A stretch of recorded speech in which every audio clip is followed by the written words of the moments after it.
Damien Shaw sat alone in the quiet carriage of the evening express, its windows framing a darkening countryside as the train bore him toward East Yorkshire. In his hand he held the local broadsheet, its ink still fresh, and his eyes skimmed the grim report. 14 murders in the Port of Hull area, each victim discovered after 8 o'clock under cover of night. Despite tireless efforts, the police had failed to apprehend a single suspect, and in response, the authorities had outlawed travel beyond the warning signs after 7, declaring the marshland road unsafe after dark. Damien folded the paper with precise calm, pocketed his badge, officer on special duties, National Crime Agency, and stood as the train slowed into the station, steeling himself to face the darkness that had claimed 14 lives. Chapter 1. Valeria had been watching him for a long time. He had entered the hotel early in the evening, and now the clock had just struck 7. The sea breeze had picked up, growing stronger. When he arrived, the hotel was nearly empty except for Valeria's table. Now it was packed, no space left to even stand. He was a handsome, well-dressed young man, but that alone didn't catch Valeria's attention. She had spent countless nights here with many men, and whatever charm once drew her to men had long since faded. Valeria was Colombian, once a young girl, but that was years ago, back when Peru invaded Leticia and people fled for safety. At 14, Valeria's father was a prominent businessman. Yet after 3 days of hunger, Valeria had learned the harsh truth. Survival changed everything. That young girl was gone, replaced by a hardened 25-year-old woman. She still remembered that first desperate cup of tea and how many men she had made beg for just one since. Now she lived comfortably in her flat, surrounded by luxury, assured she would never face hunger again. This hotel suited her needs perfectly. Situated near the port, it attracted mostly foreign visitors, mostly white, and thrived on their presence. Ordinary locals never ventured here. Yet even with all this, Valeria found no interest in the young man. He was no sailor. What intrigued her was his awkwardness since arriving. When the waiter greeted him with the customary salute, hands to forehead, a sign of respect, he not only returned the gesture, but stood and shook the waiter's hand, then inquired about his children at length. He ordered tea and sat quietly until it cooled. After a sip, he grimaced, sent it back, and asked for coffee instead. The coffee proved worse, and he reacted as if about to vomit, pushing it away and drinking several glasses of cold water in quick succession. Darkness settled, and the hotel's electric lights flickered on. Yet the young man remained rooted to his spot as if bound. Valeria's curiosity grew, and she too remained fixed on him. Before dinner, the tables were reset with fresh cloths, vases of flowers, and neatly folded napkins. The young man pulled back his chair as a waiter prepared his table. He plucked a rose from the vase and inhaled deeply, lost in thought, oblivious to the bustling room around him. Valeria watched him intently, feeling an unexpected pull. She tried to rise several times, but found herself unable to leave. Dinner arrived, yet he remained still, the flower clasped between his fingers. Occasionally, he inhaled its scent or brushed it against his cheek as if it were a lifeline. When the waiter set the food before him, he seemed unaware, his mind elsewhere. Then, unexpectedly, he dipped the rose into the gravy and began chewing it. The look that crossed his face was so awful that Valeria couldn't hold back laughter. Chewed petals fell from his mouth. He called the waiter in a voice nearly breaking with emotion, drawing many eyes. "Take it all away," he said chokingly. "Bring the bill." "What's wrong, sir?" the waiter asked politely. "Nothing, just bad luck. I can't taste a thing tonight," the young man said miserably. "Bring the bill." The waiter cleared the dishes and returned promptly with the bill. The young man checked his pockets, then publicly placed several bundles of notes on the table and stood up, rummaging further inside his coat. Finally, he produced an open bundle and laid £100 note on the tray. Valeria's eyes widened. The young man carelessly stuffed the remaining bundles back into his pockets. The entire dining hall stared at him. Valeria even noticed some burly men eyeing him with greed. She rose slowly and approached his table, knowing what awaited him. Next door, a high-stakes gambling den operated.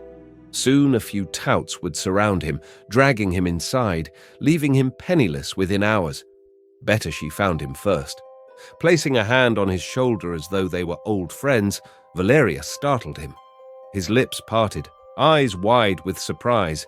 "You're going to say you don't recognize me?" she teased, sliding into the chair opposite him.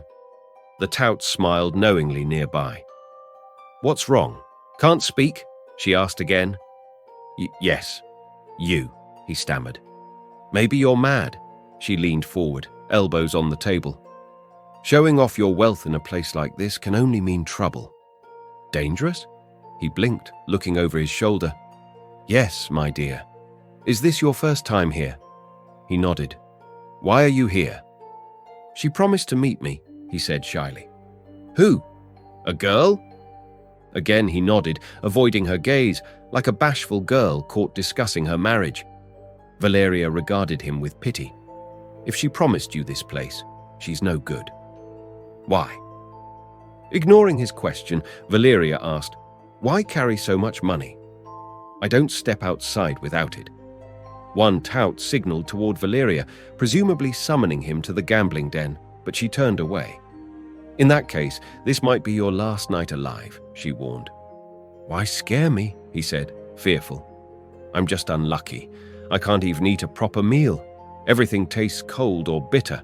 This hotel's food is worse than my grandfather's village inn." Valeria studied him silently. Then he said, "All right, I'll leave." "Maybe you're not from this city," she said kindly. "Can you see the future too?" he asked, surprised, then sat again. "After you leave, you must cross a deserted area. You might not make it. Cold steel might end up in you." "I don't understand." "You'll be killed outside, fool. Haven't you read about the crimes here?" "I know nothing," he said uneasily. "When will she come?" "It's already 8. She promised 7. "How long have you known her?" "Since yesterday." "What do you mean?" "I met her in the railway waiting room." "And you rushed here today? You really are a fool." "The thing is," "Don't say nonsense. Both choices are dangerous. One, you lose money, the other, your life. I can't follow you. In the dark, a dangerous man rules. Sometimes, for sport, he kills. You're his golden goose. You'll lose both." "I'm in trouble," he whispered. "Stay here quietly until I say," Valeria instructed. "But you said even here's dangerous." "You'll get robbed here, dear. Gambling thrives, and the touts watch you." The young man sighed. "Great. I'd love to gamble. Take me." "Oh, so you came to gamble?" "No, she hasn't come yet. I swear I didn't, but now I will. Chances like this don't come often." "So you're not really a gambler?" "No. I don't know how." "How will you play?" "For experience. I'll never get another chance." "What chance?" He leaned forward, whispering, "There's no daddy here. No mommy." Valeria laughed, but seeing his solemn face, became serious, strangely feeling foolish herself.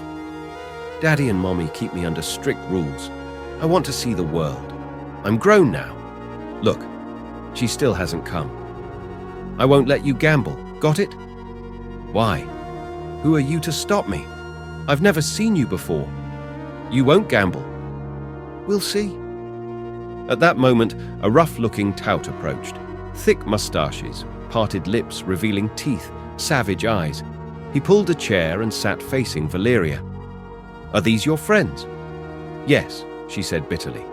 "First time?" "Yes." "You seem upset."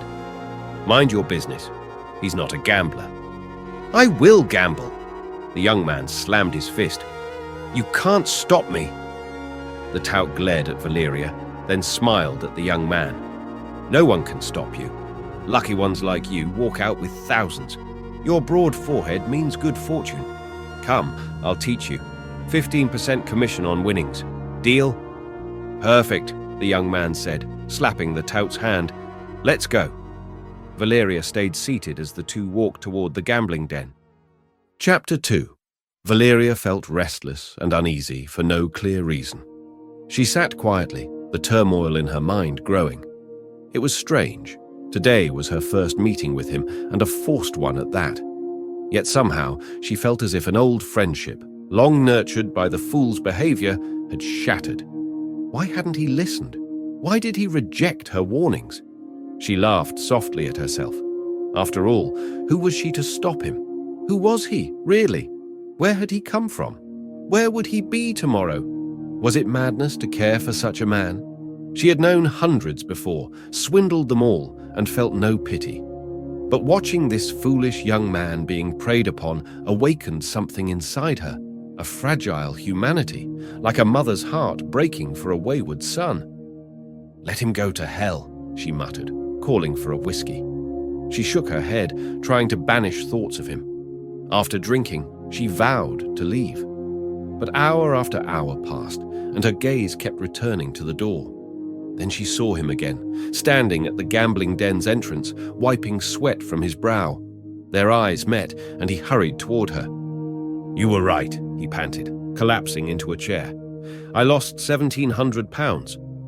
Valeria's eyes narrowed. "Go, leave, or I'll slap you." "No, I won't. You said it's dangerous outside." She fell silent, weighing her thoughts. "What should I do?" he asked plaintively. "Go to hell." "I really am such a donkey. What would you know?" He rose abruptly, and Valeria felt nothing but irritation. She watched him leave through the main door. Suddenly, anxiety gripped her again. The dark road outside haunted her thoughts. Though he'd lost only 3,000, she knew he still carried vast sums, bundles of notes worth at least 40,000. Grabbing her bag, she hurried out. Darkness cloaked the street. In the distance, a lone figure moved, no doubt him. Ahead lay hills and thick bushes stretching for miles.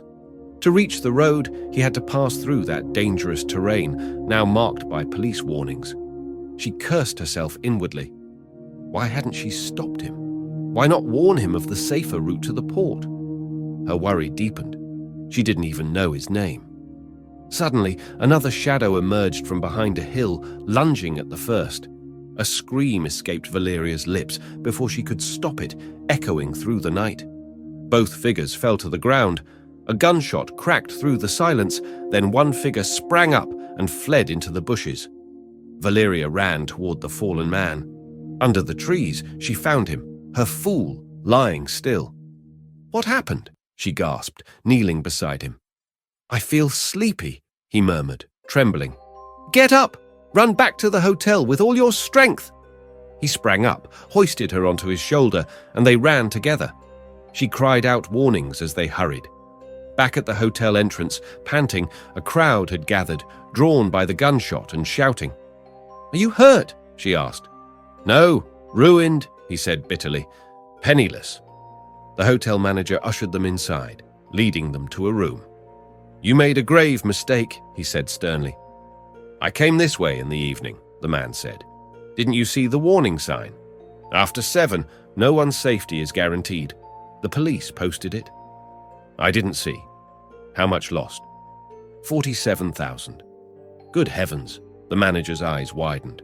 And 3,000 lost gambling. "Fate's cruel," the manager said softly. "Maybe tomorrow you'll be 6,000 ahead." "Get up!" Valeria pulled the fool to his feet. Outside, people gathered again, but she quickly led him away toward the port's back door. "So, my parrot, what now?" "I won't leave till I get my money back. 50,000 isn't small." "Why carry so much?" "To buy 50 buffaloes." "Buffaloes?" "Yes. Can't return without them. My father's temper won't allow it. He trades in buffaloes." "Number, he's just obsessed." Valeria laughed.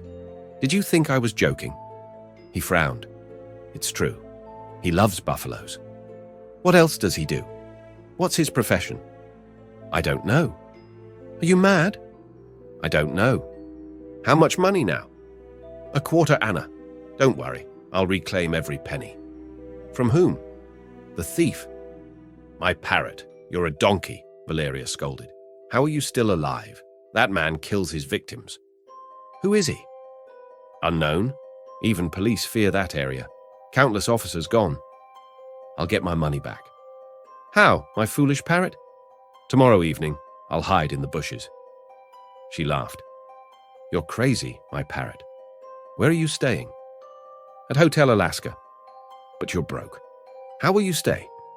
I'll move to a charity hostel if needed, but I won't return without the buffaloes. She fell silent. Near the port, she hailed a taxi. Get in. I'm hungry. Now you want me to feed you too, she said, pushing him inside. The taxi drove off. Don't think I'm broke. I said I had a quarter anna. I'm no fool. I never keep all money in one place abroad. He unlaced his shoes quietly, removed them, and turned them upside down. Bundles of notes spilled out. 2,500, he said innocently. What if I take it? You couldn't. I'd scare you. You'd scare me. Yes, I have a revolver, fired at that man. License? Don't care. I'm not lying. He pulled out a revolver. Valeria laughed uncontrollably. It was a toy with a string of crackers in the chamber, costing barely a few pounds. My parrot, she said. I can't figure out what kind of men you run with. You're going too far, he said angrily. You call me parrot, but now an animal. I didn't say animal. Then what's herd? Buffaloes are my father's obsession, not mine. You do look like a parrot, she teased. I don't? Prove it. I will, but later. Tell me. A sudden gunshot interrupted her. Stop the car, he shouted. The taxi stopped, driver terrified. The other car sped away into darkness. He shook Valeria. Woman! Hey! Girl! Her eyes wide, breath quick, like a frightened bird. Say something. Are you hurt? She shook her head no. She was scared, only that. A flash and gunshot from the other car had caused the panic. What was that? The driver asked nervously. One of my prankster friends. Keep moving. Turn off the light or he'll joke again. He put a hand on Valeria's shoulder. Tell me your address so I can take you home. She composed herself. Could it be him? I don't know. He's after us now. And my life's in danger too. Why yours? He's mad. Whoever he targets, he kills. Some survive once, only to be killed later. Who is he? What does he want? He took my money already. I don't know. It's all your foolishness. So, I should die quietly? No, parrot. Don't flaunt your wealth. How was I to know 50,000 would be coveted? 50,000? I've never seen that much at once. Are you a man or a mint? Forget that. You said you feel in danger. Yes. If so, I'll spend the night with you. Oh, parrot, sure. You really are careless and fearless, but that revolver still puzzles me. All right, I'll come. But will there be food? Chapter 3. This is my little flat, Valeria said as they stepped inside. The fool sank into the sofa as if it were his own home. It would be nicer if there was something to eat, he said seriously. You'll have to help me with that. I live alone, she replied. About an hour later, they sat at the dining table. The fool eagerly helped himself. Now this is enjoyable, he said, mouth full. The hotel food was dreadful. Parrot, are you really as you seem? She asked, studying him. I don't understand. It's nothing. I haven't even asked your name. Ask then, but I dislike it. What is it? Damien. Damien Shaw? What do you do? I spend. When I don't have money, I'm patient. Where does the money come from? Damien sighed. That's a hard question. If asked in an interview, I'd lose hope. Since childhood, I've wondered where money comes from. I thought pounds came out of biscuits. So you won't tell me anything about yourself? I've told you everything. Most of what you ask is about my daddy. I see. So you don't work yourself? Oh, myself. Right. Sometimes my mind blanks. Maybe that's what I should say. What's your name? Valeria. Really? You actually look like a Valeria. What do you mean? Never mind. Your name's like you... I can't explain. It was on the tip of my tongue, now gone. Damien rubbed his forehead helplessly. Valeria looked at him oddly, unsure if he was mad or a trickster. But how could a trickster lose so much money? Now it's making sense, Damien said with a sigh. The girl I met in the waiting room must be that scoundrel's agent. Why else would she lure me here? But Joshi, oh Valeria, I liked her, and somehow I'm starting to like you. I'm sorry I didn't listen. Won't you help me? Valeria smiled. How can I help?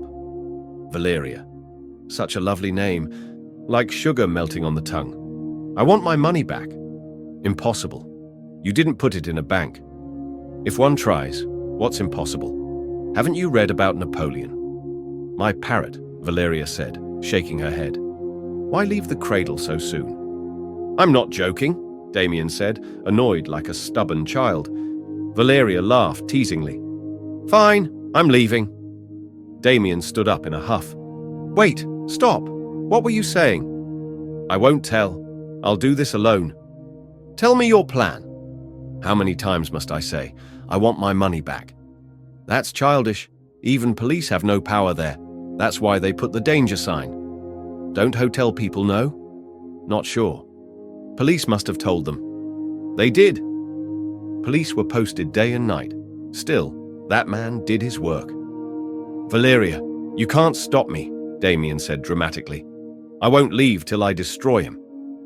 Don't talk nonsense. Go sleep. One bed, I'll take the sofa. No, you take the bed. I'll sleep on the sofa. They argued until Damien gave in. He went to the bedroom. Valeria lay on the sofa. Winter chilled the room. She covered her feet with a light blanket, thinking about Damien and the unknown man. Who was he? Even East Yorkshire police had no answers. He'd committed dozens of crimes but remained elusive. Strangely, he targeted only one city area, rarely venturing elsewhere. Valeria kept dozing and waking, fearing his arrival. She hadn't turned off the lights. Every time sleep came, it felt as if a shot fired near her ear startled her awake. At 2 o'clock, she suddenly sat up, heart pounding, sensing danger. Fearfully, she tiptoed to Damien's room and gently pushed the door. It opened. The bed was empty, the light on. Her throat went dry. A sudden thought. Could this foolish man be an accomplice of that terrifying figure? She rushed to the safe by the bed, pulled the handle. It was locked. Then remembered the key under the pillow. She turned the pillow. There it was. Her breath quickened as she opened the safe. Valuables and cash were untouched. Where had he gone? She closed the safe, opened the back door, and stepped outside. The door wasn't locked. She opened it. Dark corridor beyond. Fear stopped her. She closed and locked it. Back on the sofa, she pondered. Why run off like that? He came willingly. So why flee? Suddenly, glass shattered. A hairy hand reached through the broken window, fumbling for the latch. A muffled scream escaped her lips. The hand vanished. Outside, she heard 2 men struggling. Panting softly, she heard a heavy fall, then footsteps running away. Silence fell. Only a buzzing in her mind. Throat dry, eyes stinging, she curled on the sofa, motionless. Another knock. Her soul nearly left her body. "It's me! Open up!" came the voice. It sounded like Damien's. She sprang up. Damien stood, blood smeared on his lips, scratches on his face, making funny faces. Stunned, she pulled him inside, closing the door. What happened? Where were you? I recovered 3 packets. 2 remain. We'll see, Damien said, tossing bundles of notes on the floor. Was it him? She asked, afraid. Yes, he's gone. 2 packets remain. You're hurt. Come to the bathroom, she said, taking his hand. Later, they sat on the sofa, staring. Why did you go out? To protect you. I knew he'd come. The man who'd shoot in the street wouldn't hesitate to enter a house. Are you really a fool? She asked in astonishment. I don't know. I consider myself Plato's grandfather, but others call me a fool. Let them. If clever, it's for me. If a fool, my business. That unknown man is now my enemy too, Valeria said, licking dry lips. Of course. Why did you try to save me? Oh, What else? Will you protect me always? He won't come during the day. I'll guard the night. For how long? Until I kill him.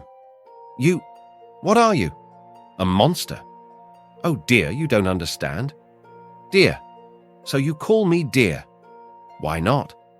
Aren't we close friends? No woman has ever called me dear before, Damien said softly. Chapter 4.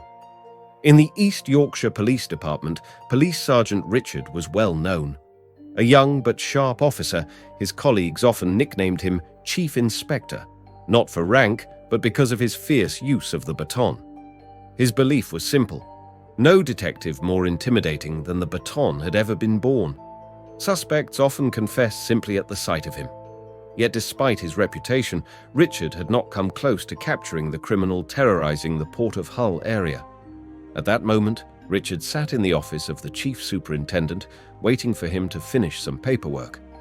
The Chief Superintendent lowered his pen, stretched, and smiled at Richard. I've called you because you'll be assisting Mr. Damien. It's a sorry state when we have to ask Central for help. Mr. Damien? Richard blinked. The one known for the El Fantasma case? The very same, the superintendent nodded. He arrived here 2 days ago and has kept to himself. These Central people are clever. Be careful not to embarrass the department. I couldn't think of anyone better than you. I'll do my best. Don't take the lead on anything. Follow his orders. As you wish. The phone rang. The superintendent answered swiftly. Yes. One moment. He scribbled notes in his diary while still on the call. After a pause, he said, When will you meet him?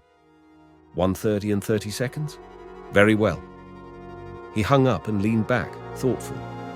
Listen, Richard, he began. That was Mr. Damien. He gave me numbers of some counterfeit notes to watch for. Anyone found with those notes must be arrested immediately. Write them down. What it means exactly, I can't say. When will he arrive here? At 1:30 and 30 seconds, the superintendent replied, shaking his head. I don't understand him. Word is he's an officer on special duties with his own unit, directly under the Director General. I heard the Director General is his uncle.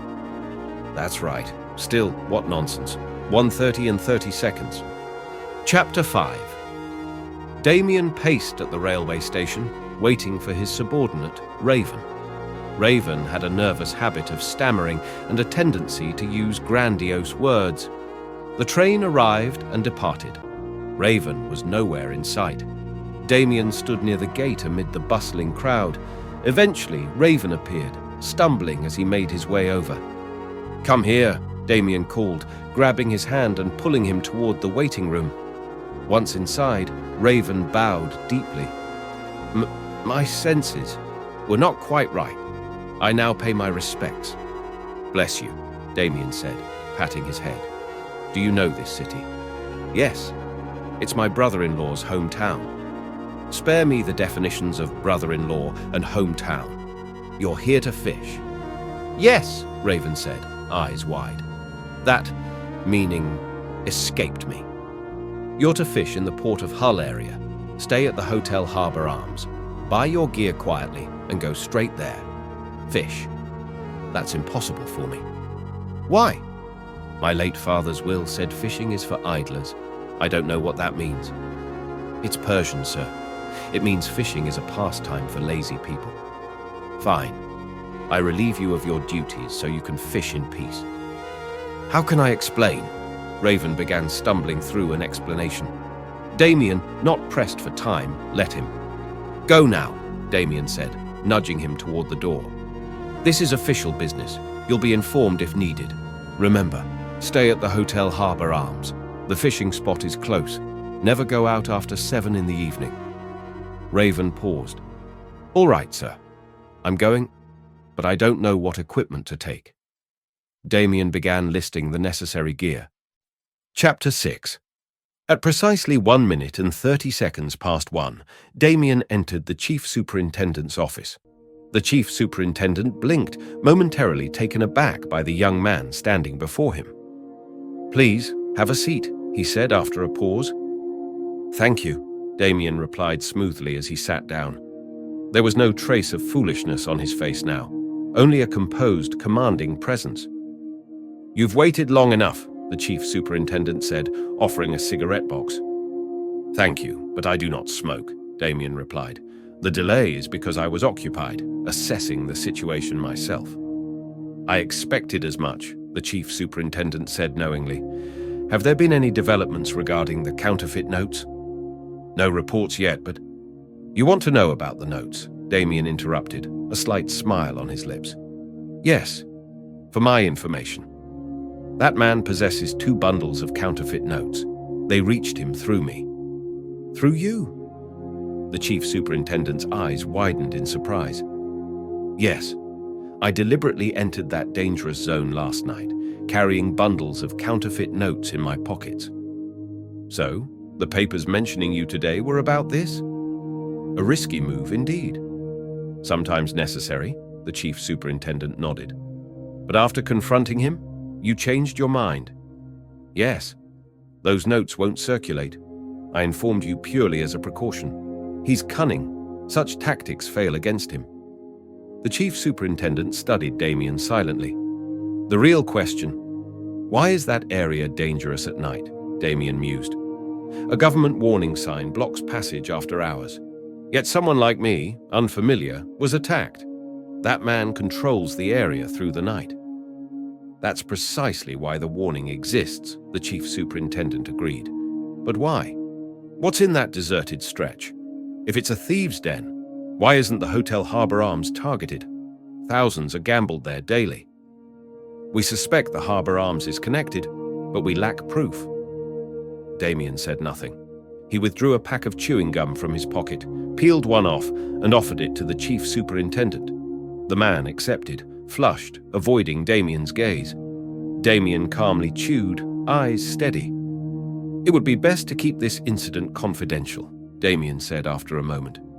"Of course," the chief superintendent agreed. When Damien wasn't watching, the superintendent slipped the gum into his desk drawer. "Where are you staying?" he asked. "At a hotel," Damien answered. The superintendent refrained from further questions. After a pause, he said, "I've selected someone to assist you. Shall I introduce him now?" "Not yet. Just give me his name and contact. I'll try not to trouble you." The superintendent's face reddened slightly, but he said nothing. Damien swung his legs leisurely for a moment, then extended a hand. "Thank you." "Oh, well, but dinner with me this evening wouldn't hurt." "I will attend," Damien replied with a measured smile. "Though not tonight. I'll need your cooperation." "You have our full support." Damien left the room, the superintendent sitting silently long after, nodding slowly. Then he opened his drawer, took out the chewing gum, and, after a glance around, placed it in his mouth. Chapter 7. At 7 o'clock, Damien arrived at Valeria's flat. She was waiting, her face sulky. "Now you come, after leaving this morning. I waited at lunch, and this evening I sat with tea," she scolded. "I was looking for your flat on another street," Damien replied, scratching his head. "Where were you all day?" "Tracking that cursed man. I still need to recover 2 packets from him." "Don't risk your life. How can I make you understand?" "He must come to the Hotel Harbour Arms." "Stop talking nonsense." Valeria stood, shaking him. "Why didn't you bring your belongings from the hotel?" "We'll see about that. Let's go for a walk." "I haven't stepped outside today." "Why?" "I'm scared." Damien chuckled. "He rules the night, not the day." Valeria turned to the door with frightened eyes. "Lock it." "You're timid," Damien teased. "Just lock it, then I'll tell you something." Damien locked the door. Valeria pulled an envelope from her blouse. "A boy delivered this at 3, but ran before I could open it." Damien read aloud the letter inside, written in English. A method. "You may not know me, but I know you. For your safety, tell me everything about the man with you last night. Who is he? Where from? Why? Call me at 80. I will forgive you." "Terror," Damien said, nodding. "He wants to talk on the phone." "But I searched the directory. That number's nowhere." "Do you have the directory?" No, it's in the neighbor's flat. They have the phone. Then bring it, and come with me. They left. Valeria returned after 5 minutes, carefully locking the door. They searched 80 in the directory. No match. This seems like nonsense, Valeria said. Maybe someone sent this just to scare me. But who else knows? Yesterday at the hotel, many saw you carry me back and then go to the gambling den. Damien was silent, deep in thought. After a pause, he said, "Let's have dinner at a grand hotel tonight." "You're mad. We're not going anywhere." "You will. Otherwise, I won't sleep." "Why not?" "Nothing. I'll just keep worrying if you'll obey me." Valeria looked at him. "Would you really be upset?" "When my wishes aren't fulfilled, I want to cry," Damien said earnestly. Foolishness flickered on his face. "All right, I'll go," Valeria said softly. Damien's eyes gleamed like a child's. She got ready, seeking his approval. "I can do makeup better than you," Damien said with a smirk. "You?" "Yes, why not? Let's go." "You tease," she said, pushing him out. She looked beautiful that night. They hailed a taxi to the Victoria Royale, the largest hotel nearby. "Why not call him?" Damien said. "But the number's not in the directory. Someone's playing a joke." "I don't think so." "You never understand." "I say dial 80. If no answer, cut off your ears, not mine." "What should I say?" "From a public booth. Say he's a rich boy from outside, caught with counterfeit notes after trouble and bribes." "Counterfeit notes?" Valeria gasped. "Yes, I narrowly escaped jail. Don't know where they came from." "I hope not from those packets you snatched." "I don't know. I foolishly mixed the notes." "Why hide who you really are?" "I told you all, Valeria." "So you're truly a fool." "You insult me." "No, I'm concerned. What about the counterfeit notes?" "I suspect the girl in the waiting room switched my real bundles for fake ones and lured me here. I think the packets I grabbed last night were handed to me by that man himself. Real notes are with him now." "And the gambling loss?" "Could be fake, could be real. Notes are all mixed. I dare not touch them." "How did she steal them?" "I'm very unlucky. I stuffed 15 packets in my overcoat pockets yesterday morning." "You're more than a fool." "I thought I was smart. My uncle once lost a suitcase with £15,000. Since then, I keep all money on me. Never cheated until now." "How did she pick your pocket?" "Don't ask. I'm an owl." "I know, but I must." "She said I looked like her dead friend. We got close fast. I was tired. She massaged my head. I fell asleep. She seemed so kind. Then she vanished after promising to meet at the Harbour Arms." Damien's voice trembled, near tears. "Fool, crying for the one who robbed you," Valeria laughed. "Yes, I'll strangle her when I find her." "Enough, my lion," Valeria said, patting his shoulder. "Now you mock." "I sympathize. But if the gambling notes were fake, I might pay too." "Don't worry. I'll spend millions if needed." Valeria was silent, thoughtful. "There's a phone booth," Damien said. The taxi stopped. Valeria dialed as instructed, repeating Damien's script. Her face showed surprise as she listened. "I told you everything," she said. "I don't know more. I'm worried about who he really is. He seems crazy." "Where is he from?" a voice asked. "Dilawapur," Valeria answered. "Is he with you?" "No. Outside in a taxi. I pretended to deliver a message." "Had you met him before last night?" "No." "Did you show the letter?" "No." The line went dead. Damien dialed the inquiry. "Who's this?" "DSP City. No calls from booth 46 in the last half hour." "Thanks." Outside, Valeria teased. "So you're DSP City?" "If I hadn't said that, they wouldn't talk." "What did they say?" "No calls from booth 46 recently. You did well repeating me." "You're a fool with women." "You're the real fool." Valeria pushed him toward the taxi. Damien fell silent, deep in thought. His voice was strange, like a hungry wolf, and the exchange had no record. "To hell with it." "I want to find the girl who switched my notes." "No, This is vital for police." "What?" "The 8-0 call was real. The exchange didn't know. Don't mention it to anyone. We'd be finished. He's no ordinary thief. I've read that some criminals set up private exchanges undetected."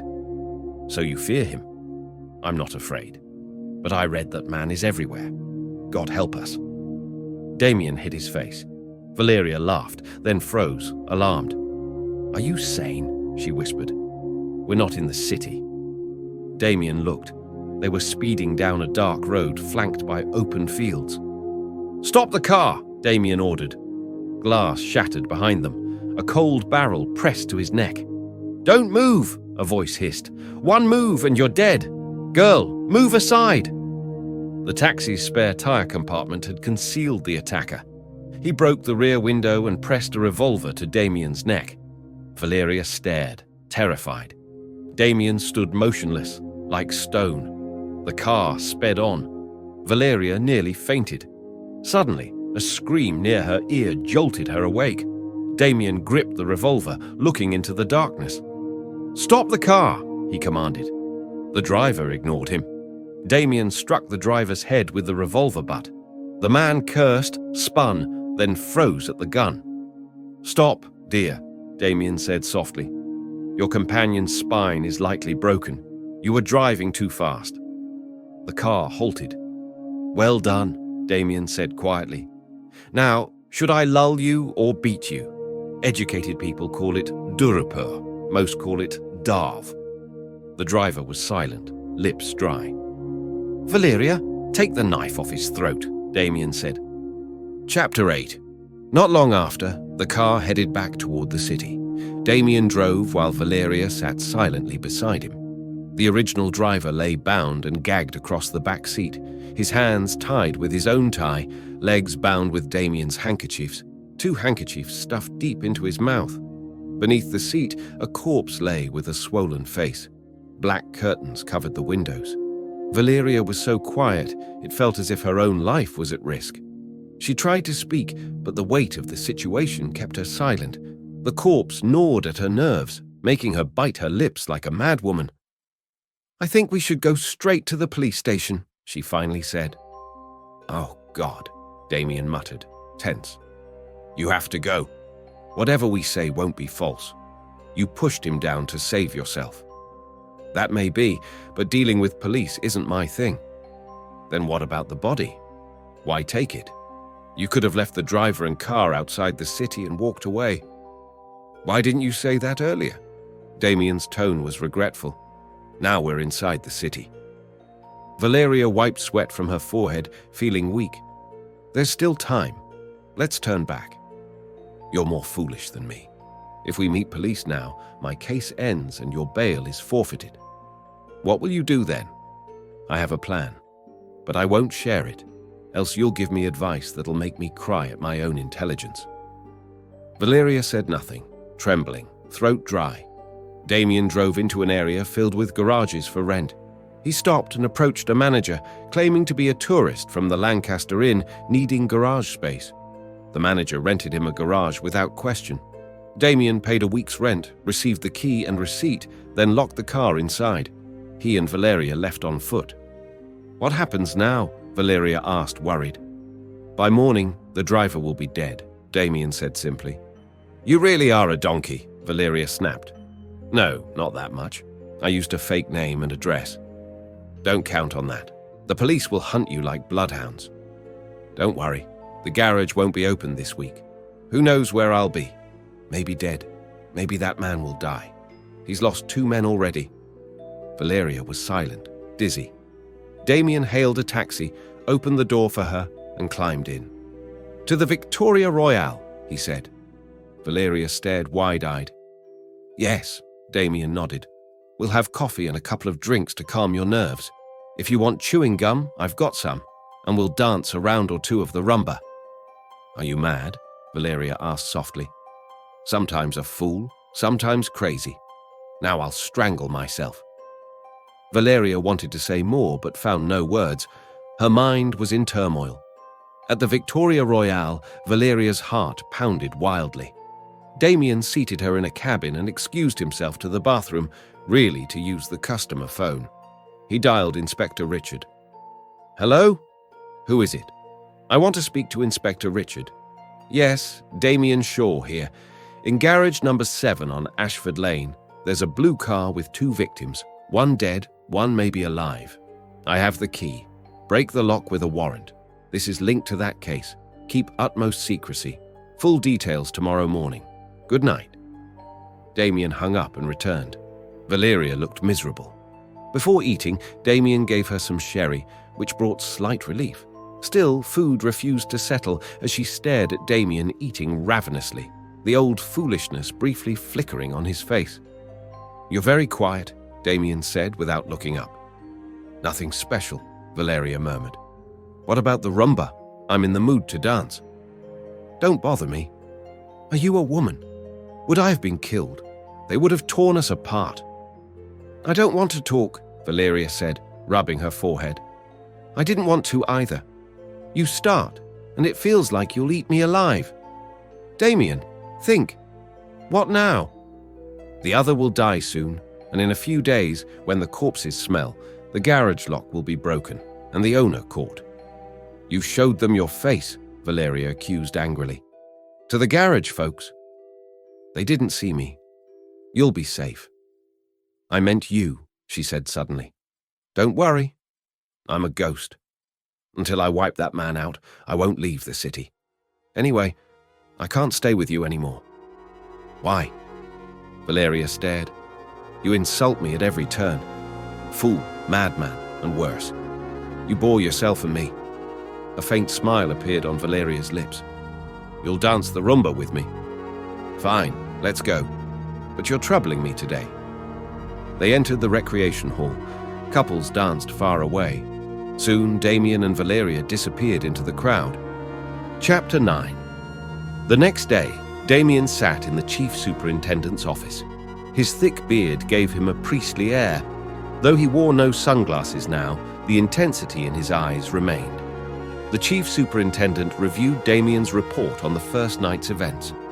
"But sir," the superintendent said after a moment, "that car is stolen. Reported missing a week ago." "That's expected," Damien nodded. "Cars like that are common in operations. Stolen regularly." "Yes, but usually recovered. This is the first time someone was caught with such a car." "What of the driver?" "Nothing. He was hired just last evening. A taxi driver paid £200 for 3 hours. So our only potential source is gone. Still, finding the dead man's identity and associates is vital. Richard is working on that." "Good. By the way, what was I about to say?" The superintendent trailed off. Damien tapped his forehead thoughtfully, but fell silent. "Were you going to say something important?" "I forgot," Damien admitted with a faint sigh. "Sometimes my thoughts derail like this. Maybe I'll recall later." The superintendent studied him intently, but could not read his mind. They discussed the case. 3 men from Hotel Harbour Arms were caught with counterfeit notes. Damien requested the note numbers. The superintendent handed him a list. "No," Damien said, shaking his head. "These numbers match only the notes I lost. None match the packets belonging to that man." "Then we must conclude Harbour Arms has no connection. If he were cautious, he'd stop them using those notes." "Not necessarily," Damien said. "He might have allowed them to fall into police hands to mask his involvement." "Possible," the superintendent agreed. "For now, ignore Harbour Arms. What will you do next?" "Hard to say. I don't plan methods in advance. I act on impulse. Now I watch the fallout from last night." Damien left, ideas brewing. He walked carefully, checking no one followed. He had not mentioned Valeria to the superintendent, keeping her in the background. Stopping at a deserted phone booth, he bolted the door, dropped a coin, and dialed 80. "Hello," a heavy voice answered. "This is Valeria," Damien said into the receiver. Had she been there, she might have laughed at his voice. Valeria described the night's events, a man hiding in their trunk, breaking the window, threatening them with a revolver. She detailed how they had thrown him out. Damien recounted the incident and his panic, calling police to report the corpse in garage number 7, though he did not identify himself. "He knows you called?" Number 1 kept quiet. "I fear him." "Who is he?" "I don't know." "Where are you now?" "I won't say. I'm afraid of you too." A muffled voice said, "You called from booth number 81. Damien's eyes widened. "I'm leaving," he said nervously. "Wait. It's for your own good. If police catch you, I won't mind. But you've helped me unknowingly. I want to save you. Wait outside the booth. My man will arrive within half an hour." "No, I'm innocent. He pursued me without cause." "Don't be afraid, Valeria. I want to help." Damien hesitated. "Hello?" "Hello," Damien said shakily. "I'll wait, though I fear this is my last day." "You're scared," the other laughed. "If I wanted you dead, you'd be gone. Wait there." The line went dead. Damien left the booth, a dangerous smile curling beneath his beard. He waited under nearby trees, checking his watch. Minutes passed. Returning to the booth, he noticed a car parked behind. Suddenly, a coughing fit seized him. Bent over, clutching his stomach, he shook his fist at the booth. "Damn it! Will you come out?" "What's wrong, sir?" a voice asked behind him. Damien turned to see a handsome young man standing beside an empty car. "I've knocked for an hour. She says 1 minute each time. To hell with her minute." "Wait, I'll check." The man opened the booth door. Before he could react, Damien seized his neck and shoved him inside. The door closed automatically. Inside, Damien unleashed a storm of blows and words. "I'm Valeria, giving you a beating, dear. Tell your bulldog to return my notes, or I'll trap and finish him. That wretched Valeria tricked me, missing since last night. Last night, I broke your comrade's back." Damien's sudden assault left the man stunned, unable to resist. Soon, he ceased struggling. Damien grabbed him by the collar, lifting him off the ground. "Tell your bulldog, I want my remaining notes back tonight. They're fake. I hadn't meant to circulate them. That dog ruined my game. Who is he to interfere? Tell him I'll be at Valeria's flat tonight. She's scared, hiding. Also, warn the birdcatcher. There's a police officer fishing at Hotel Harbour Arms. Be careful." He dragged the man out. The road was deserted. The man was too weak to fight back. Damien seated him at the steering wheel. "Get lost," Damien warned, "or I might start liking you again. Deliver my message, or I'll turn you into an omelette, dark or light." Chapter 10. Damien had molded Raven into his image. Sometimes a little foolish, but like a machine under Damien's command, lazy yet cunning. During work hours, Raven often grew restless. He was fed up with his current assignment. He could tolerate most tasks, but staying at the Hotel Harbour Arms was unbearable. Still, he feared Damien and remained unaware of the true nature of his work. After all, the department didn't pay him to hunt prey. Yesterday, he'd entered the hotel. Today, per Damien's orders, he had to sit by the sea all day, hunting. He despised the Harbour Arms atmosphere, filled with shady men and women. That moment found Raven gulping tea hurriedly at breakfast, eager to leave. Near the counter stood the same woman who troubled him last night, then drunk, now serious. She'd flirted with him before, asking him to sing the song from the film Daywood, "Balm Basu More Man Mine." Others had enjoyed his discomfort. Raven had barely escaped her clutches. Now seeing her again, his limbs went numb. Finishing quickly, he grabbed his gear and headed toward the jetty. He didn't fully understand his purpose here, only that Damien found this area important. He resolved to keep his eyes open. The sea was calm. Launches and boats were absent. Only 2 or 3 others sat fishing, dozing. Raven bent over his line until 1 o'clock, but no fish bit. Unbeknownst to him, a man nearby hunted the same prey. After some moments, the 2 men stood smoking. Then one approached Raven.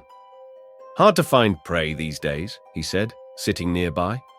Startled, Raven observed the thin, tall man, about 40, with a camera slung over his shoulder. "Hello, sir," Raven greeted, forcing friendliness. "How do you view this hobby?" the man asked. "Pardon?" Raven replied, confused. Don't take offense. I work for a photography magazine, gathering info and pictures on various hobbies. This is my profession, Raven smiled. Hard to believe. Our professionals here cast nets, wear simple clothes, no straw hats. Raven tried to withdraw, but the man requested, Could you pose for a few shots? I'm not alone. True, but I don't consider them magazine-worthy for audiences in America, England, France, Germany, or Holland. Puffed up, Raven struck 3 poses. As he tried explaining his fishing, he stammered badly. He only knew not every fish tastes good, and all have bones. I can't explain well. Can you write it? Of course, the man nodded. Some write better than they speak. No problem. I'll write what I know. Please give your name and address. Relieved, Raven likely gave a false identity. The man left, but someone else waited. As the photographer crossed the sandy stretch to the harbor road, a man emerged from behind a dune. Damien. Chapter 11. Valeria had been waiting for Damien at her hotel since the previous night. He had left after promising to return soon, arranging his stay there. She worried deeply but lacked the courage to search for him. She feared the police, and that dreadful man was also hunting him. The whole day passed, yet Damien did not come. By 4 in the afternoon, Valeria's hope had faded completely. She was sure Damien was trapped, either in police custody or worse, in that man's hands. The thought of Damien's lifeless body chilled her. She tossed restlessly in bed, unsure what to do. Suddenly, a knock sounded at the door. Valeria leapt up but paused, guessing it might be the waiter. Tea time. Come in, she said hesitantly. The door opened. Damien stood there smiling. You! Valeria sprang forward, nearly furious. Where have you been? I'll kill you. Whoa! Damien stepped back, startled as if bracing for a real attack. She laughed, shaking him. You pig! Tell me where you were. I was looking for Farzana's house, Damien said gravely. Who's she? I don't know. I heard she knows a man whose left ear is half cut off. Stop your nonsense. Why leave me like this? Do you want to die? Yes, she snapped. Then start reading Urdu love novels. You'll be bored to death soon enough. Damien, I'll shoot you. Sit. He pushed her into a chair. Our lives depend on killing this unknown man. Valeria fell silent, then whispered, What are you? Tell me. I'm losing my mind. Did you call the police last night? For what? She asked, startled. To report the body in garage number 7. Absolutely not. Why would I? Then who was that woman? Did you see the evening news? Number, tell me everything. The police broke the garage lock and found the body. The driver survived but fainted. The news said an unknown woman, speaking Colombian, called the police. I swear I didn't. I believe you. But don't leave this hotel without my permission, even if we meet in a week. I can't promise. Why? I'll stay with you. You can't leave me alone. So you want us together everywhere? I don't know why, but I feel no fear when you're near. Fine. Stay here tonight. Why? What are you planning? No, Valeria, you're too good. Just stay tonight. Have you seen a man at Harbour Arms with his left ear half cut off? Valeria blinked, searching her memory. Why? Why ask?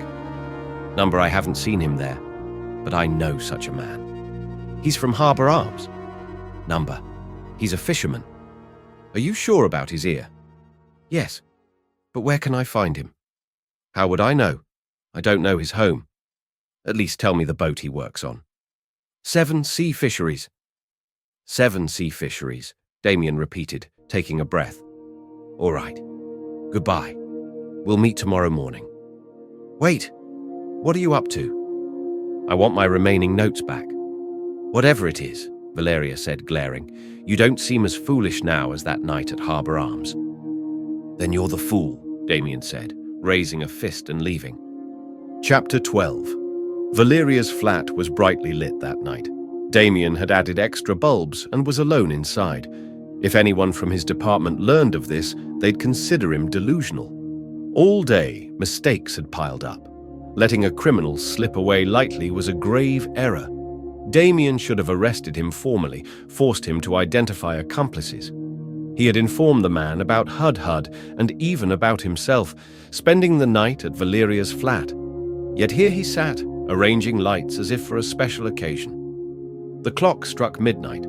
Damien glanced toward the open doors and windows. Apart from the clock's ticking, silence reigned. Suddenly, footsteps echoed down the corridor, growing louder. A voice hummed softly, "Valeria, darling." A young man appeared at the door, blinking like a fool. "Come in," Damien smiled warmly. Excuse me. Valeria used to live here." "She still does. Please enter," Damien said. The man stepped inside. "Where is Valeria?" "She's learning to care for chickens at her aunt's." "Who are you?" "An honest man." "Valeria," the man called. "She's not here now," Damien cut in. The man laughed. "She hid when she heard my voice. I'll find her." He searched the flat freely. Damien followed. Minutes later, the man swept a torch down the dark hallway. "Stop, my dear," Damien said, placing a hand on his shoulder. "You still smell of milk." "What do you mean?" the man snapped. "I'll explain. Come." Damien led him back to the sitting room. The man glared. "Please sit," Damien said politely. "What did you say?" "You've searched, found no men with me. Now go tell your bulldog to return my notes. I'm a bad man. I don't keep company. I work alone. I'm alone here, but your bulldog can't harm a hair on my head. All doors open, all bulbs lit, and nothing. I don't understand. Go. Don't flatter yourself. Deliver my message. Get lost or I'll deal with you too. I already broke one of your companions badly today." "I'll see you," the man growled, storming out. Damien waited silently, chewing gum slowly. Minutes passed, then hours. No sound came. Damien felt a fool. He expected that man to come. Now it was 2 a.m., and silence ruled. He thought it was time to end the farce. Maybe that young man was only a client of Valeria? As Damien reached to close doors and windows, footsteps thundered in the corridor. He stepped back, surprised. Valeria stood panting, like a bluebird, but no fear on her face. "You didn't listen," Damien said, eyes wide. "Keep talking. What will you do?" Valeria sank onto the sofa, pulled packets from her bag, and tossed them to Damien. "Keep the other two safe," she said. Damien turned them over, surprised by the light. "My heart almost stopped," Valeria said. "Why? Where?" "Someone knocked at 1 a.m. I thought it was you. It wasn't. Another man handed me these packets and an envelope with my name. Then he left without a word." She handed the envelope to Damien. Inside was a letter. "Valeria, I send 2 packets of your friend's notes. Do not open them. A blue car waits outside your hotel. Get in quietly. Neither of you will escape my sight. I hold no grudge. Otherwise, you'd be dead. Your friend deals in counterfeit notes, nothing more. Tell him to leave quietly. You know me well. Leave now." Damien exhaled. "And you got in the blue car?" "What else?" "He found my address. What shame would he have harming me?" "You acted wisely." Valeria looked at him. "Is his claim about you true?" "He's bluffing. I'll avenge that insult." "Parrot," she said, "why the lights?" "I want brightness." "But you misunderstood me. You won't see me here again." "So you're leaving?" "I answer to no one. Why run scared from a fool? Tell me, who are you?" "A petty criminal. Didn't you believe him?" "Number A, petty criminal can't face him. Big shots tremble at his name. You know my trade. I deal with all kinds. I'm honest. Mommy and Daddy taught me since childhood," Damien said sadly. "Though sometimes I do foolish things." He grinned, recalling the phone booth stunt. Valeria laughed. "You're a liar. How did you imitate my voice?" "Not hard," Damien said, perfectly mimicking her. Valeria stared, surprised. "Why?" "Entertainment. But look, the man returned the packets." "Your mind's crazy," she said. I sense a trick. Maybe. I know his men watch closely. How else would he find your address? That's what I thought. This is when I met you tonight. He must have reached you through me. Damien, that man, who brought the packets. Do you know him? Valiant pause. He was the ear-cut fisherman you asked about. Damien sat, startled. Does he know you? I don't know. I never spoke with him. Damien frowned, thoughtful. He yawned deeply. Sleep now. If you bore me more, I'll leave. Valeria quietly went to her room. Damien closed doors and windows, chewed gum, and opened the packets. Inside one was a folded letter addressed to him. You seem clever and important, but dealing in counterfeit notes is low business. If you want to advance, meet me tomorrow night at 11 where we first met. Thanks for info on the Harbour Arms hunter. He's there for fishing but knows nothing. Tomorrow we meet. I'll wait. Damien tore the letter and tossed it in the fire, a devilish smile playing on his lips. He slipped quietly out of Valeria's flat. Chapter 13. On the second night, as darkness spread across the sky, Damien arrived at the deserted spot where he had been summoned. In the distance, the glowing windows of the Hotel Harbour Arms stood out against the night. He stood among the dunes, the very place where he'd been attacked days before. He didn't wait long. "You've come!" a sharp whisper came from behind. Startled, Damien spun around. A dark shadow loomed a short distance away.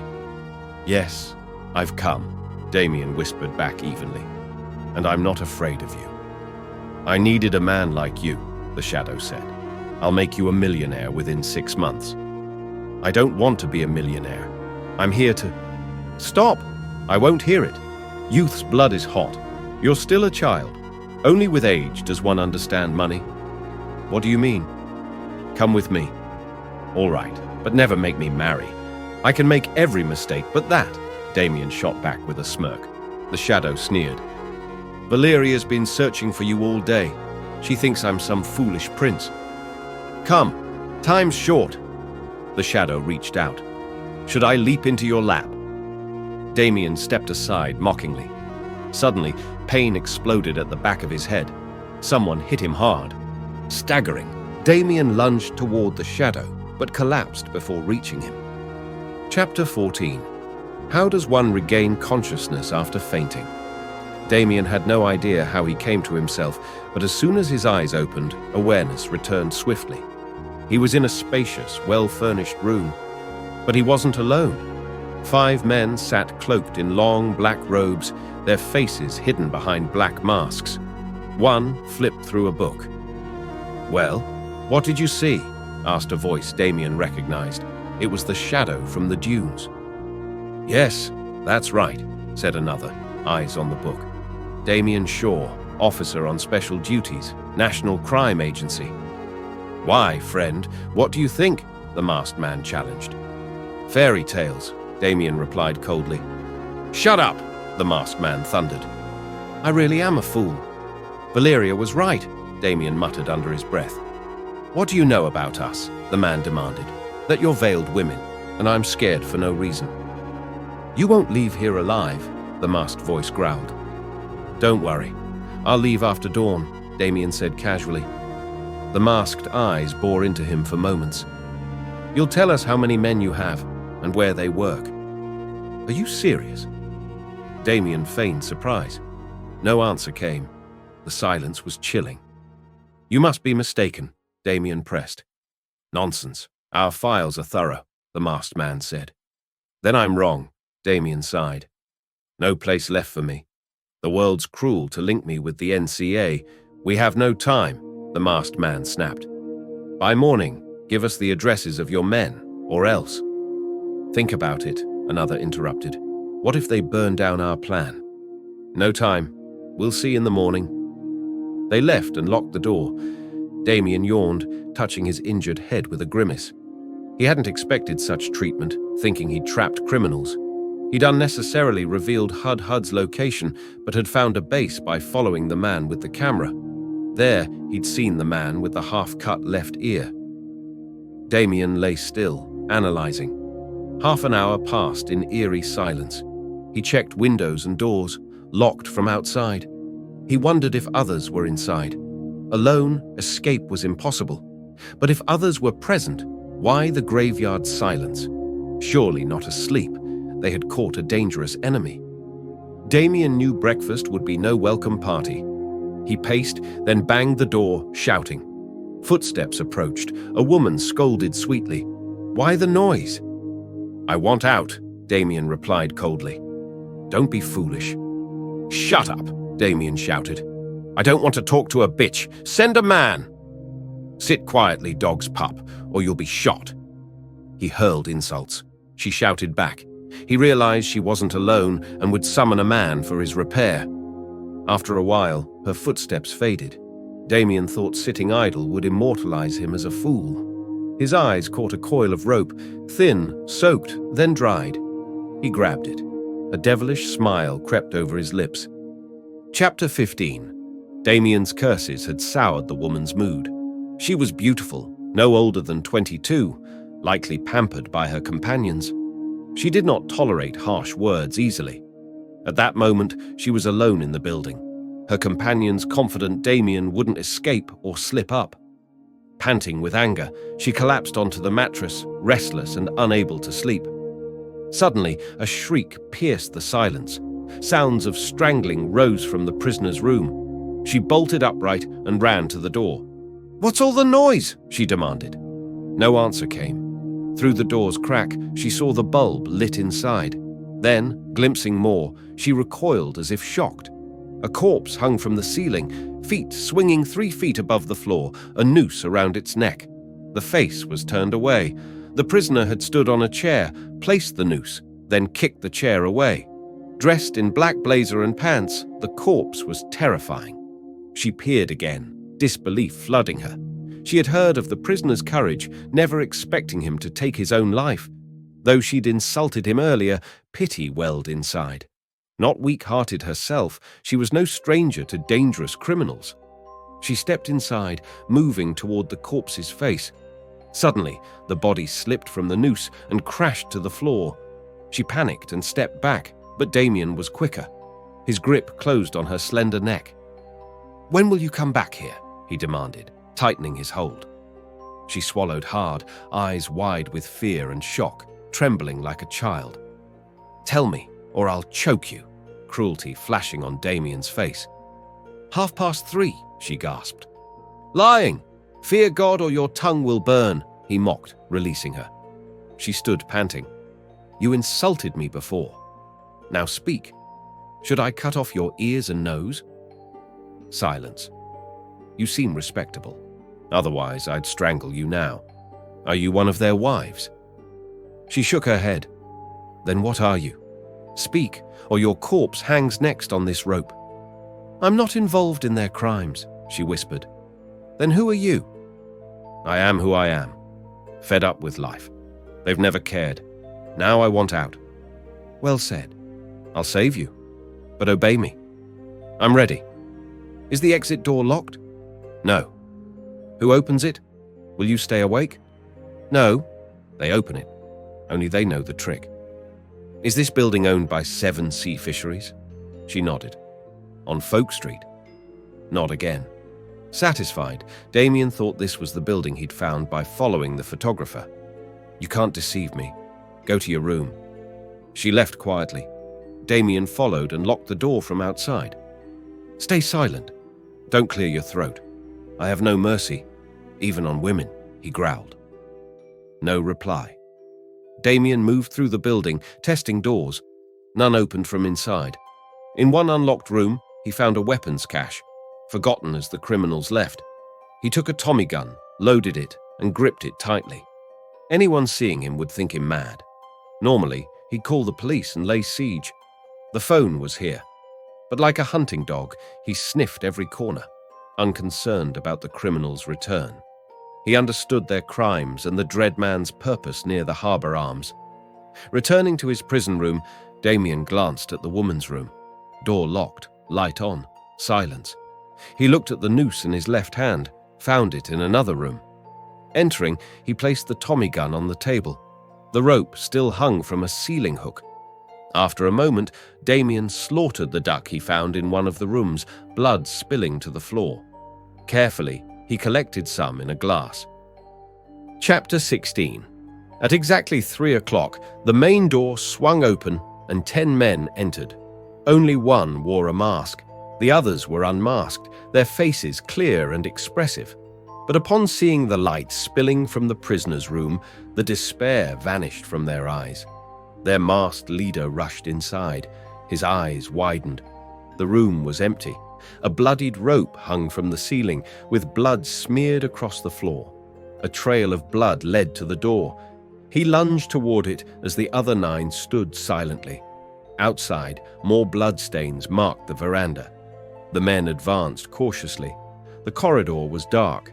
One lit a torch from his pocket. They found the weapons room door opened. Blood trailed inside. Suddenly, the door slammed shut behind them.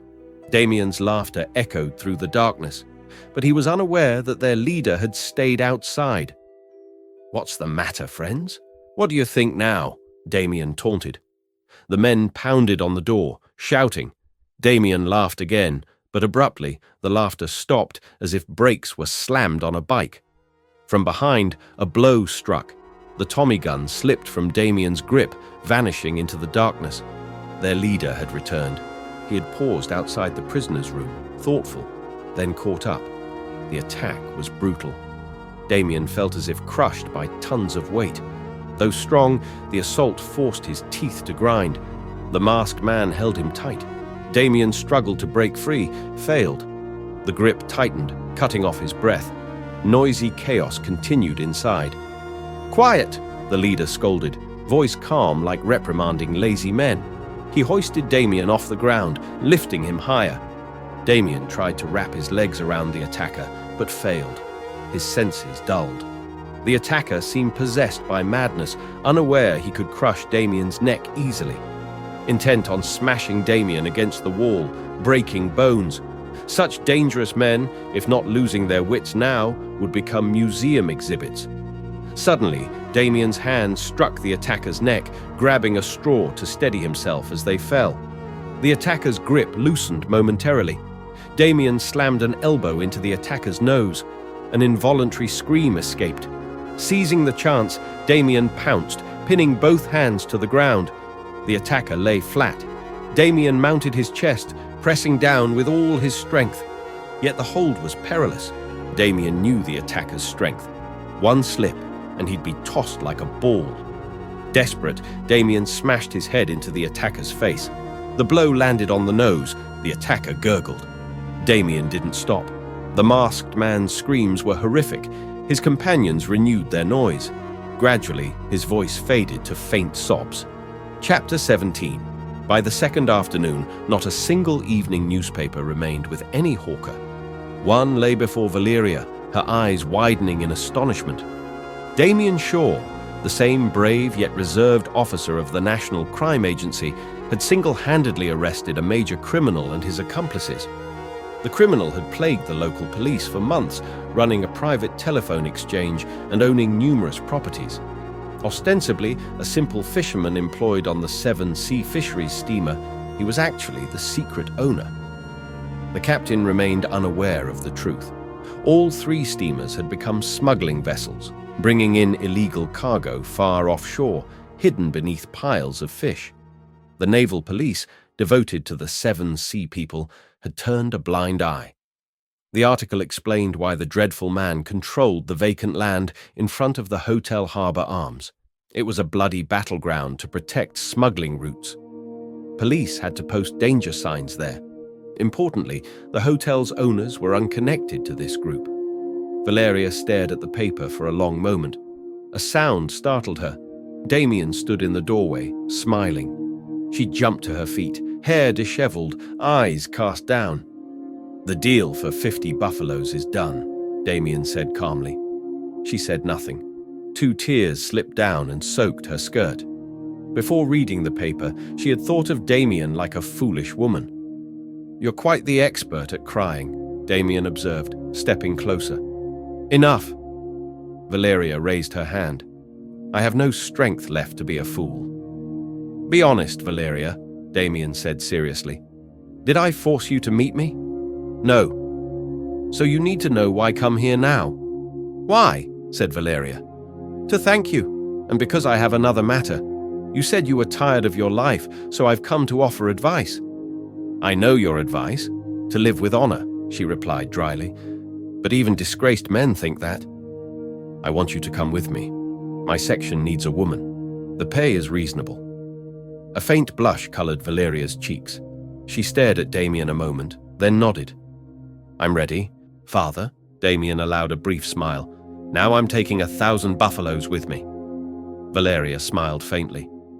You look very sad, Damien observed. No, I'm not, she said, forcing a smile. After a pause, Valeria said, There's something. Not one, but 10 things. Speak. I won't respect you or call you boss. Parrot, she teased, blushing with embarrassment. Say something or I'll make Damien angry. But really, what kind of intelligence gathering did you do? I still don't understand. That wasn't intelligence gathering, Damien said calmly. It was bluffing, the art of deception. Intelligence is an art, but here I was made a fool. Why? I thought I was fooling them. But when caught in their trap, I realized I was the biggest fool. I wanted them to believe I was one of them, a rogue dealing in counterfeit notes. That way, I could infiltrate them. It worked. Their leader summoned me to the deserted place where I was first attacked. But why the bluff? You knew their leader. Did you not ask me about the man with the cut ear? Yes, but then I didn't know he was their leader. Knowing is not enough. Without evidence, I couldn't act. To get evidence, I had to play this game. When I arrived, they threw me into darkness, causing my injury. They took me to their hideout, and I learned he knew my identity. Then Damien recounted the suicide attempt. I tied the noose so it would be visible from afar. Ha ha ha. But it got caught. Valeria smiled slyly. Only women know how to fool others. I'm a fool myself, Damien said with a soft chuckle. Sometimes I get tired of others not being foolish enough. But, Damien's tone darkened, I was fooled again. I locked their companions up, but he stayed outside. Honestly, Valeria, I don't know if I'm really Damien or a ghost. What do you mean? I'm Damien's ghost. If I'm not, it'll take time to believe I'm alive. That scoundrel has elite power. I didn't expect to survive him. My senses must have failed.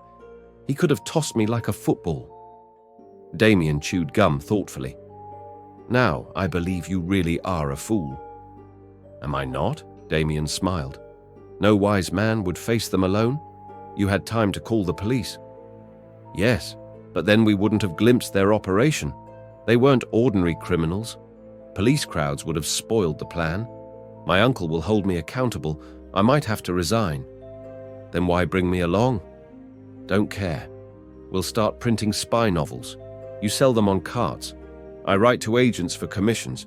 If you want, sell just the cover to junk dealers. If you enjoyed this video of Obscura Chronicles, please leave your thoughts and suggestions in the comments below. Your feedback helps shape Damien Shaw's next adventure. Don't forget to subscribe, hit like, and share this video with fellow mystery lovers.